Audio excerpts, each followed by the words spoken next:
Welcome to fire media. నేను మీ వివేక్.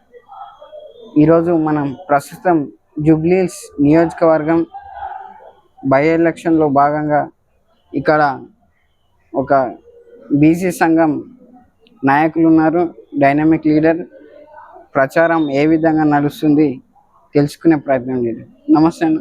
నమస్తే అన్న, ఇక్కడ ఈ ఎక్కడి నుంచి వచ్చారు మీరు? నిర్మల్ అన్నమ్మది, ప్రాపర్ నిర్మల్. నిర్మల్ నుంచి ఇక్కడికి ప్రచారం చేయడానికి వచ్చిర్రు. అవును. ఎప్పుడు వచ్చిర్రు? నేను వచ్చి 5 days అయింది. నేను వెళ్ళి మళ్ళీ ఇవాళ వచ్చా. అంటే ఇక్కడ ప్రచారం ఏ విధంగా నడుస్తుంది, ఏ పార్టీ గెలిచే అవకాశం ఉంది? ప్రచారం చాలా జోరుగానే జరుగుతుందని చెప్పచ్చు.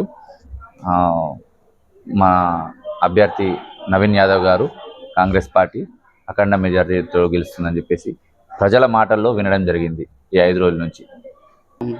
ఈ 5 రోజుల నుంచి ఒక లెక్క ఉండే, అంటే కాంగ్రెస్ పార్టీ ఈ నిన్న మొన్న నుంచి కొన్ని సర్వేలు రావడం జరిగింది. కొద్దిగా కాంగ్రెస్ పార్టీ ఓడిపోయే అవకాశం ఉందని ప్రజలు అంటున్నారు. దాని పట్ల మీరేమంటారు? విషయంలో అది ప్రజలు అనడం కాదు, కానీ ప్రత్యర్థుల ఆరోపణలు అని చెప్పేసి అనొచ్చు. ఆరోపణలు అనేది వాస్తవాలు కావు, అవి ఆరోపించడం మట్టుకే పనికొస్తాయి. వాస్తవానికి కాంగ్రెస్ ప్రభుత్వం ఈ గడిచిన 20 నెలల్లో అనేక సంక్షేమ పథకాలతో ప్రజల్లోకి ప్రజాప్రభుత్వం అని చెప్పేసి రావడం జరిగింది.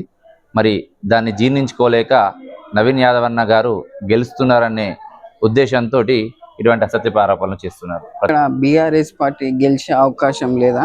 ఎందుకు గెలిచే అవకాశం లేదు? కాంగ్రెస్ పార్టీకి చూసుకున్నట్టయితే గత 10 సంవత్సరాల నుండి బీఆర్ఎస్ పార్టీకి అవకాశం ఇవ్వడం అనేది జరిగింది. మరి మూడోసారి కూడా వారికి అవకాశం ఇవ్వడం జరిగింది. ప్రభుత్వం ఉండి కూడా 10 సంవత్సరాలు అభివృద్ధికి నోచుకోని విధంగా వారి పాలన అనేది ప్రజలు చూశారు. మరి 20 నెలల కాంగ్రెస్ ప్రభుత్వ పాలన కూడా ప్రజలు చూశారు. మరి దానికి అనుగుణంగానే ప్రత్యర్థిగా వారికి ధీటుగా సమానం ఇచ్చే వ్యక్తి ఎవరైనా ఉన్నారంటే నవీన్ యాదవ్ అన్న గారు. కాబట్టి అభివృద్ధిని చేసే సత్తా ఆయనకు తప్ప మరొకరికి లేదు. ఎందుకంటే యువ నాయకుడు, ఎన్నో విషయాల్లో ధైర్యంగా ముందుకొచ్చి సమస్యలను పరిష్కరించడంలో ఆయన ముందుంటాడు. కాబట్టి ఆయన గెలిచే అవకాశం ఉంటుంది. బీసీ నాయకులు కాబట్టి క్వశ్చన్ అడగడం జరిగింది. ఈ తెలంగాణ రాష్ట్రంలో బీసీ సంఘాలన్నీ ఇక్కడ మద్దతు ఇస్తలేదు.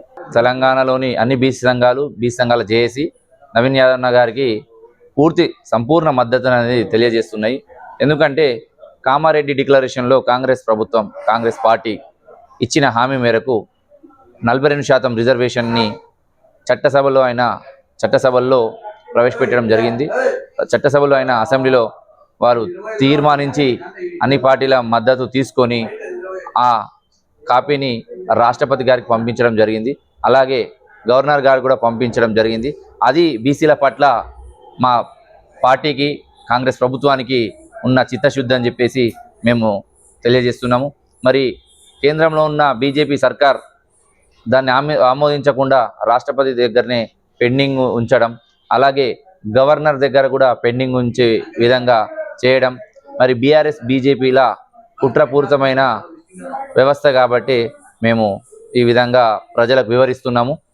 మరి 42% రిజర్వేషన్తో చిత్తశుద్ధితో మేము జీవోని కూడా తీసుకొస్తే దానిపైన కూడా కోర్టుకు వెళ్ళడం జరిగింది.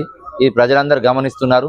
ప్రజలందరూ ఎస్సీ, ఎస్టీ, బీసీ మైనార్టీలందరూ కూడా ఈ బీఆర్ఎస్ బీజేపీ వారికి ఖచ్చితంగా బుద్ధి చెప్తారని చెప్పేసి ఈ ఎన్నిక ద్వారానే మేము ప్రజలకు వారికి బుద్ధి చెప్పాలని చెప్పేసి కోరుతున్నాం. ఇదండి బీసీ సంఘం డైనమిక్ లీడర్ చెప్తుండ్రు. బీఆర్ఎస్ బీజేపీ ఎన్ని కుట్రలు చేసినా జూబ్లీహిల్స్లో కాంగ్రెస్ జెండా ఎగురుతుందని అన్న చెప్పడం జరిగింది. చూస్తూనే ఉండండి ఫైర్ మీడియా.